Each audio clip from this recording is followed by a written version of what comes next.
Like, I would even recommend you to watch this from the Twitch rival's perspective to see Dog's hand as well, because he was on some next level shit here. He played this flawlessly, if I recall. I actually, correctly. and this is going to be interesting for me because you guys were saying he did some next level plays, and I didn't watch that from his perspective. So you're going to have to, through this series, explain to me these big brain plays. Very important to know the ban decisions, the pick and ban phase. I thought Dog started out on the biggest of oopsies he could make here, because he's bringing the Karina Veraza, Karma Lux, and Swain lineup, which all three decks, like the first two are favored against Bannerman, and the Swain lineup should even be fairly hard favored against Bannerman. And he did end up banning Swim's Demacia.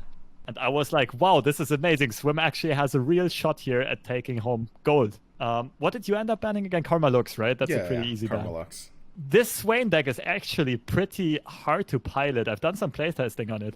Like, it has high potential, but it's pretty hard to pilot. I was fairly impressed by it. Like, I was expecting Dog, especially after that ban, to make a lot more mistakes. Yeah, so my perspective, like, least, for the first time here, my perspective is going to be on top, and Dog, my opponent's on bottom. Like, your starting hand, like, Elise is something you would want to have, but you're kind of lacking the follow-up, the mid-game. You just have removal, but no board pressure, which is a bit unfortunate. Yeah. So going for the value block here. Yeah, free attack, free block. That, like, I wouldn't have minded the 1/1 block due to you running one or two static shocks, if I recall correctly. Guardia said, like, because all the decks are good against Karina as well. But, I mean, Karma Lux is getting banned. I feel like you have Swain and Karina left. Karina is a coin flip. And I feel like the Swain deck is slightly unfavored against Karina, although it might be slightly favored or slightly unfavored. I just think that the decks are much more favored percentage-wise against Bannerman. Yeah, but he agrees banning Lee has to be a misplay. Yeah, I agree on that too. Yeah, for sure, 100%. I mean, it's just ban bait. That's kind of all that deck is. It's just like, teehee, you built a lineup around banning Ionia. Guess you gotta ban Bilgewater now. Yeah, like... I could have imagined a lot of the Hearthstone players who got coaching to have received the advice, whatever happens, just ban Ionia. Yeah. But for some reason, only the actual LoR players did. So yeah, we have kind of a bricked out hand. We're on like 3 Yeah, thermo. exactly. You just like tripled down on removal and not finding the mid-game board presence you would have needed. Yeah, so this Swain deck is one that I've played a decent amount. Because, of course, I was prepping it. Again, slightly different lists. It's running a few different cards, but it's the same general idea. And basically, I'm very familiar with how it plays and what its biggest weaknesses are. This one actually, I think, might have been winnable. You were saying, like, you felt like all of these were automatic losses. I feel like this one could have been winnable, maybe. Okay, let's have a look. So far, everything I've seen was kind of standard, except for the decision, like, if you take the value block or not. Yes. With the spider. So here we pass back to each other. I don't think I can do anything with this mana. Right. Wait, I need to get back into... Right. Not playing the Swain I thought was pretty sweet due to it being obliterated either way. So basically, at this point in time, my thought is, okay, this deck always goes for Leviathan on 8. It's 3 Leviathan. Sometimes you keep it in the mulligan in this matchup even. You always go for Leviathan on 8, so I want to set up for banking mana for Ruination or Vengeance on 8. We need to kill the Leviathan as soon as it comes down, and that's a large part of our win condition. So I'm planning, and with this hand, I'm planning on like skipping turn 7, playing like very loose on 7, and and making sure that Vengeance and Ruination are turned on.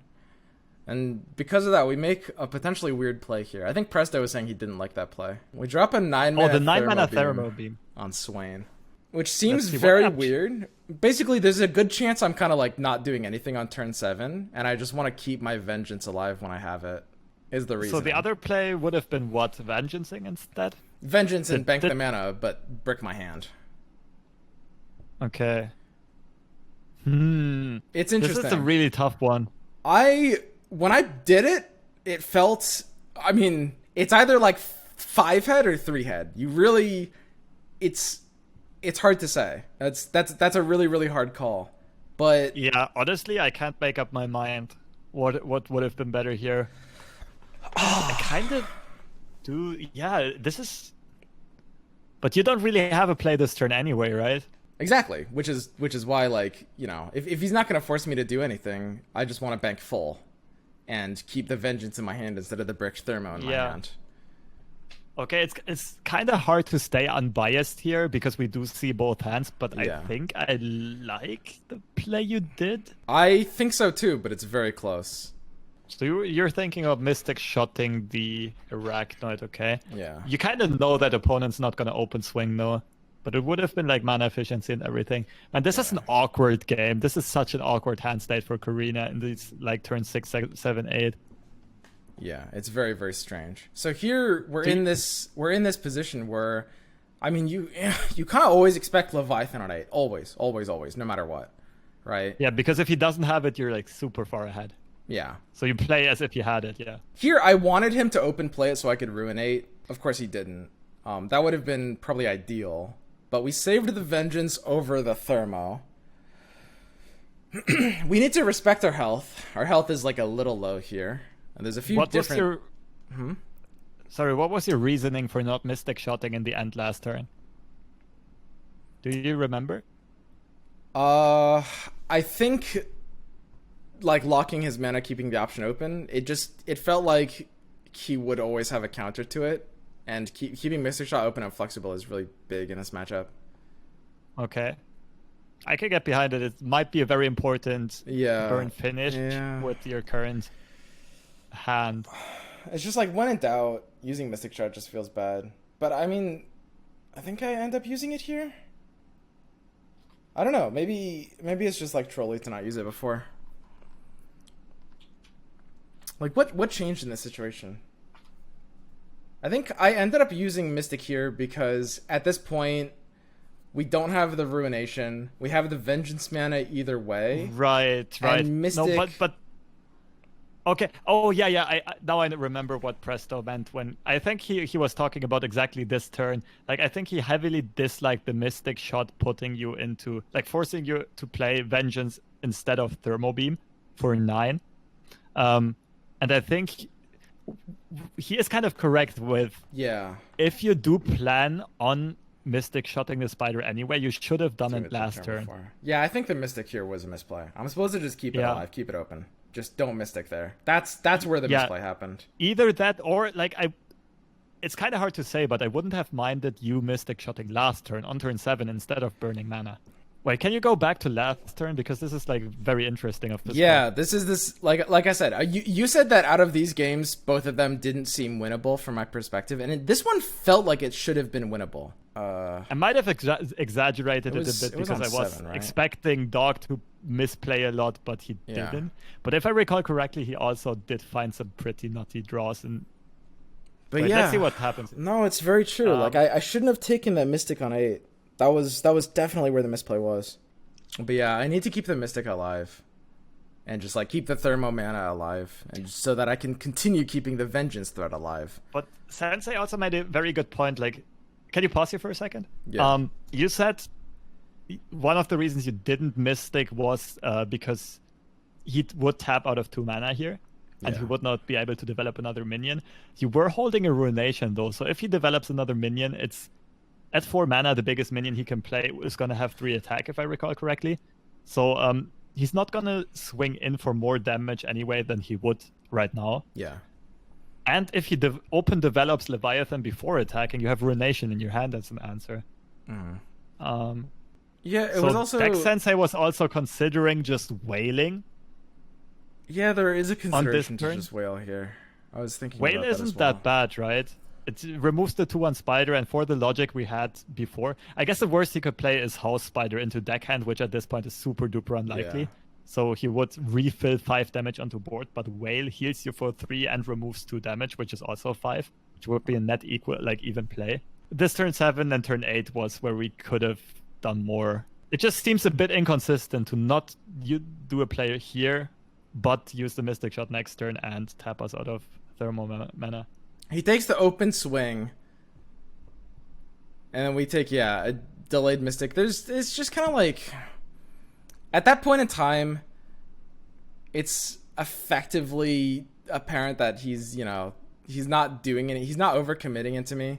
So eliminating the Ledros blocker is kind of the best I can do. But I'm supposed to just like do it during combat. It's kind of like vulnerable, like committing both Mystic and Vile Feast on the same action, because it means like part of the Mystic being in hand, part of the Vile Feast play on his attack is like if he goes in for a Fervor, then I can stop it with Vile Feast, which also can stop his Swain from leveling. Which you just which you top decked right there. That's the point. Good. Or sorry, not stop it with Vile Feast. With with Mystic. Right. You need. Yeah. Oh, you still have Vengeance mana for. Yeah. Because I know I have to keep the Vengeance. I need to keep at least 7 mana for the Leviathan. So by not committing the Mystic here, that means if he Fervors to stop my Vile Feast, which I think he has a high likelihood of doing. He hasn't used Fervor at all at this point.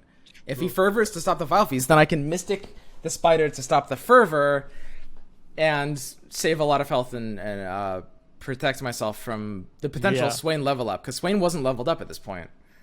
And so I kept the Mystic and let the Arachnoid Sentry hit me for 3 because of that. Yeah, that's fair. That's just pressure of Fervor being an opponent's deck. But I have to say, like, after analyzing it, I might have liked the Whale on turn 7 the most, actually. Yeah. Okay, but anyway, we've talked about this, but let's see what happens here. So he goes for Leviathan here.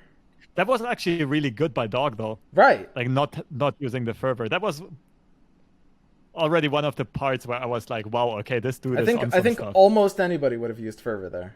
Tapping under had to have been a mistake. I think saving the Mystic Shot during the combat was probably correct. It's close. But using it after combat and tapping under Thermo was just wrong. Yeah, that just seemed a bit, I don't know. That was inconsistent. Yeah. That's where the oopsie came in. I think up until this point, I think I played like Megamind. I think that using the Thermo Beam at 9 mana on the Swain, and I actually do think that not Mystic Shotting during the combat, I think those were 2 really, really necessary plays. But using Mystic Shot was just pointless afterwards. That was the throw. Okay, so the Riptide, pretty big. Yeah, Riptide's a big draw. Pick up by him here. Yeah. Okay, so here's the Ledros. Well, yeah, at this point, this is your only way of winning. It's pretty straightforward play. Yeah. I don't know. I don't feel too bad, but I mean, obviously, like the guillotine. Is it a 2 guillotine version? Yeah. Yeah, and of course his next play is basically just like setting up the guillotine. He'll use red card in this case. And he just guillotines and chills. And red card. Did he also develop Swain here? Yeah. Guillotine. Right. Swain. Right. This was actually the turn where all of us have had different ideas of how Dog should play it. What would you guys? We were 4 people. We were just going through all the options of Death Standing, like trying to maybe finish at this turn and setting up a Riptide Rex finish next turn. And we were literally 4 people in chat. It was Mav, Presto, Casanova, and me. And no one actually realized that the line that Dog took with the subsequent open attack is just straight up the nuts. I'm not sure. Maybe to you it is fairly like a bit more obvious. Maybe all of us were like overthinking it or too inexperienced on the Swain deck. Yeah, Guardia agrees this was clearly the best line. Yeah, I agree with Guardia. Yeah, like after I saw it, it was also like, oh my goodness, like Dog played this game better than I would have played. Like all of us would have played for sure. Yeah. And yeah, not having the Vengeance over the Thermo here really hurts. Like if we're able to save that, then we can Vengeance the Swain and turn it into a win, right? Yeah, most likely win from this point out. Yeah, actually, would I win? Because I take 2 from the Twisted Fate, and then the Riptide comes down. I'd have to Vengeance and Mystic Shot. I can stop Rex if I do exactly that, because he doesn't have Fervor plus Rex. Yeah, but it is the winning play after all. Yeah. Rex is, I think, just a one-of? Yeah. It was pretty... That's one of the parts what I meant, like, him having drawn Rex at that point. And just look at his hand. He can overkill your Nexus for days. This Fervor also being so good. Yeah. Pushing in the additional damage. with the Swain flip. Yeah, but he doesn't go for it. No, he goes for the Riptide instead. Oh yeah, right. Okay. Which is better. Because the Fervors you can get later, but the Riptide's only now. But yeah, I mean, at this point, basically the only reason he'd do nothing there is if he had Riptide. So I know I basically can't win anymore. Man, I think, yeah, if we hadn't Mystic Shotted when we did, I think we would have won this game. If we just hadn't taken that Mystic Shot. Yeah, well, it's kind of rough to say because he prevented a lot of damage this turn, but he still has the Rex and the 2 Fervors and the Descent in hand, which is 7 face damage. Of course, you can play around all that, and if you pick up some more heal, you're in a very good spot. It's kind of rough. It would have been interesting to see how it would have unfolded. Yeah, our hand was like a little clunky as well. This one did feel winnable. Yes, this one did feel winnable. Like, if Dog made any mistakes, I would have said it would have been the ban and queuing this deck first. Because it allows you to steal the win with Corina and not have to play the mirror, which I'm not sure who was tagged better, but I think he was tagged a bit better for the mirror. Yeah. But like after him, like taking the Swain out of the Conquest, like not having to win with Swain anymore, but only Corina. So he gets one mirror and a favorite matchup, and it's like super unlikely. Yeah, and the mirror just kind of blows over. It's just like, I think didn't we not draw Ledros or something? Yeah, there was something like that. Oh, yeah, I don't quite remember your mulligan neither, but I hope you didn't kick a Ledros here from the mulligan hand, but I think you didn't. Yeah, I didn't. Not in the mirror. Yeah, the triple feast is unfortunate. This is your best anti-aggro card and one of your worst. Yeah, it's literally like just kind of, it's like hapless. It does nothing. It's just like, very, very low mana card. You stand by your mulligan in the mirror. God, what was my mulligan? Alan was saying he would have done differently. Did I mulligan Thermo? Okay. I guess we need to go back to your stream and that would be the only way to know for sure. We still have I'm kind of interested as well. I think I did mess up this mulligan. Okay, I think we were watching mainstream, so I can't really say. Because, yeah, I think that's basically the only thing we could have done in the mirror. Basically, spoiler alert, we kind of just, like, drew worse and couldn't really do anything. But the mulligan could have easily been, like, very bad. I don't think I kicked Thermo, though. You did mulligan Vile Feast? Yeah, I think... Yeah, mull Vile Feast? Yeah, you're supposed to mull Vile Feast. I think I kicked Get Excited. Okay, can you pause here for a second? Yeah, okay. Like, before we get biased, let's think what we would have done. I could get behind either kicking everything or keeping both Brood and Skitterer and kicking the other two. I would keep both Brood and Skitterer and kick the other two. Yeah, I think I agree with this. The best... I think, like, for the mirror, drawing your mid-game board cards is better than drawing removal, because you can not only answer your opponent's board, but you also have, like, you can threaten damaging your opponent in case their hand bricked out. That's very, very important. Like, these cards are better than removal for sure. Yeah. But I can also, like, see why you would look harder for Elise, Vi, and Ledros and kick everything. But I think Brood is a keep. Just forces your opponent to have Whale, which is not necessarily a keep in this matchup. Or like a Brood of their own to answer. Isn't Ledros an insta win in the mirror? If one person has Ledros and the other doesn't, yeah, they pretty much win. And yeah, I think what I did here is I kicked Get Excited and kept the other three. And keeping Vile Feast, I think it was like mostly like winning like Glimpse Wars.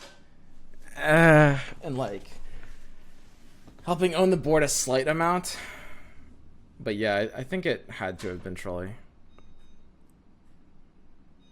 Look at that, I almost kicked Vile Feast. I kept it at the last second. Okay. And I don't know, it's definitely not bad when you don't draw three of them, but yeah, it's not optimal to keep. Not bad. You don't want to hard mull for Elise. Yeah, in that matchup, it can do something, but it's just not impactful enough. Yeah, because like it's kind of neither deck can summon enough tempo to really kill the other before they come online. So I mean, with the exception of very rare hand states, like if you have crazy tempo and your opponent doesn't have whales, stuff like that. So mostly you just want to play as long-term value as possible, which is like keeping Ledros. I mean, do you keep Get Excited? Because maybe kicking Get Excited was wrong. It's just part of your like late game kill combo. Yes, but I would kick Get Excited. Like, Get Excited is not essential to you winning games, whereas Ledros is. And like drawing a second Ledros is often the same as drawing a Get Excited, even better usually. Really? Wait, why? Get Excited is cheaper. You need, like, at that point in the game, you're locked out for mana. Okay, it kind of depends on your hand state at that moment, but I'm just saying, like, you play the first Ledros, the second Ledros is usually going to hit for 4 or 5 damage. Yeah. If your opponent keeps your first Ledros on board, which is more simply like higher numbers than the Get Excited. Okay, this mulligan was an oopsie, so that's 17 oopsies.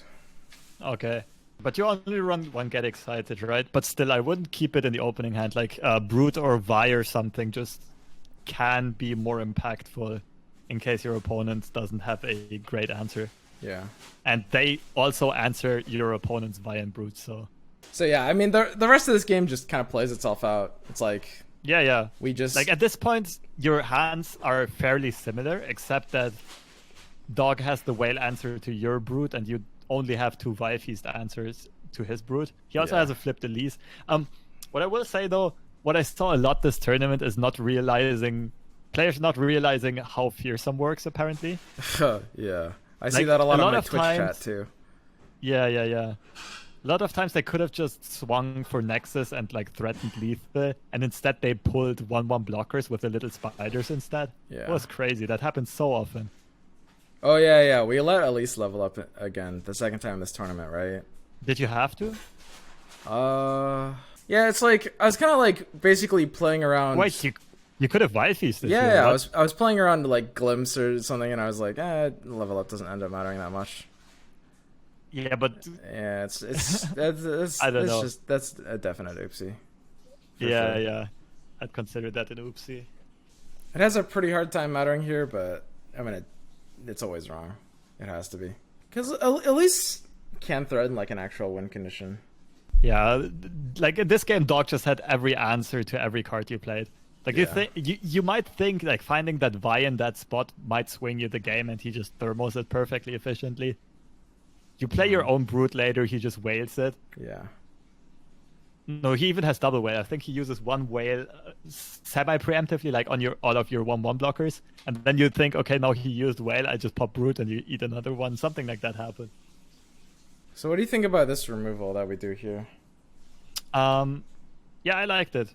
It's like you not having any more heal in hand, you don't really want to go that low. And the Mystic Shot... preventing 5 phase damage is more important than dealing 2 to your opponents. So part of the reason I'm so blasé about Elise flipping is because she loses her ability to summon a spider in exchange for 2 attack.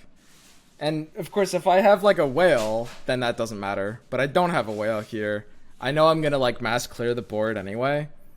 And so all her leveling does is stop her from getting a spider, since I'm always gonna go in for this, and his only answer could be Glimpse, which doesn't affect the board negatively. It just means he gets an opportunity to use it, right?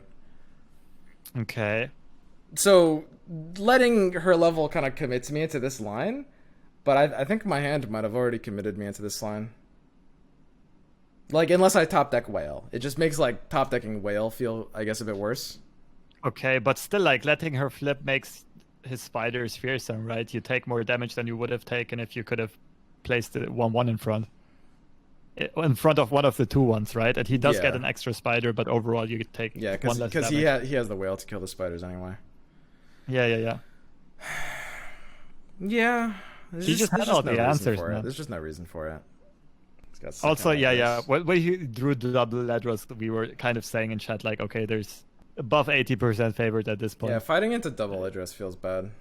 Yeah, we said Swim has to draw Ledros in one of the next 2 turns. Like, his only your only way of anyhow staying in this game clock and tempo wise would have been a Ledros on your own turn 9, and you still would have been behind on board in HP. Yeah, Guardia also has a good point. It also makes the potential next Elise more threatening, because she can both block the fearsome Ledros later, and she can pull him aside. Yeah. And like your chump blockers get disabled. Yeah. Yeah, that's very, very, very true. Yeah, letting her flip is just kind of like pointless for sure. Yeah, that's pretty much it. So we get second. I don't know. I mean, there's not too much else to do, right? Yeah, I guess you could just let it run out and maybe skip ahead every now and then. Yeah. So in second bit. I mean, basically, this second game wasn't winnable. The first one was, I think. Yeah. Although even that one, we can't really be sure.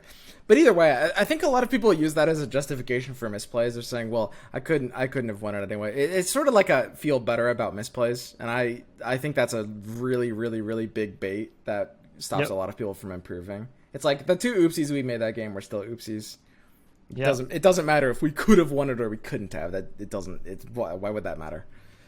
Yeah, that's what we call in poker. We call it results orientation, right? Yeah. You don't want to, like, all you can do as the player. Like, you are a good player if you make the highest EV, like the highest percentage plays.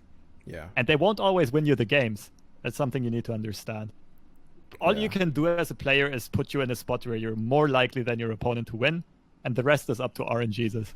Yep. And that's and pretty much therefore, it.